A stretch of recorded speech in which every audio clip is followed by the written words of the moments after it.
Nul ne peut venir à moi si le Père qui m'a envoyé ne l'attire.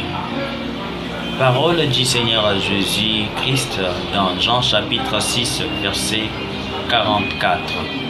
Mon frère, personne ne peut venir à Christ si Dieu ne l'a pas appelé, premièrement. Donc, c'est Christ dans l'homme qui amène l'homme vers Christ. C'est le Seigneur dans le cœur de l'homme qui prie le Seigneur. C'est pour vous dire simplement qu'aucun homme sur la terre ne peut vivre une vie de sanctification si le sanctifié lui-même ne vit en lui.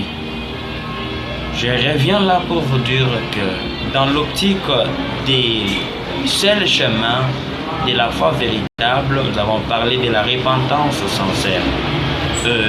Nous venons là-dessus pour vous dire que le premier geste du pécheur, c'est Dieu qui le fait.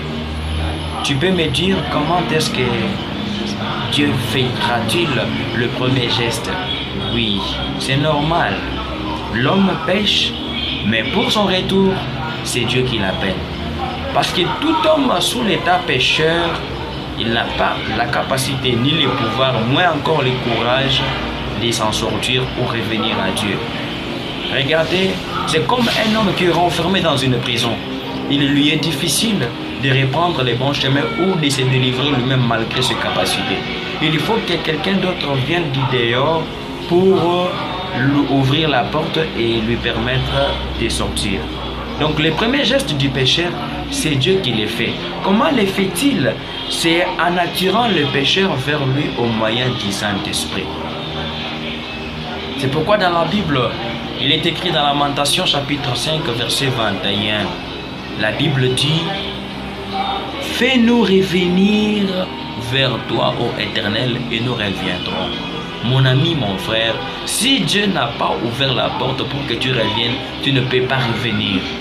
Donc c'est lui qui nous permet, c'est lui qui nous donne, à moins que lui nous attire. C'est lui qui amène l'homme.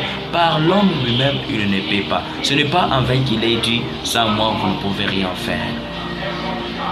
C'est Dieu qui pose les premiers actes en appelant un pécheur au moyen du Saint-Esprit de revenir à la repentance sur base du principe de sa parole. C'est pourquoi la Bible dit: le Seigneur ne tarde pas dans l'accomplissement de la promesse, comme quelques-uns le croient, mais il use de patience envers vous, ne voulant pas qu'aucun périsse.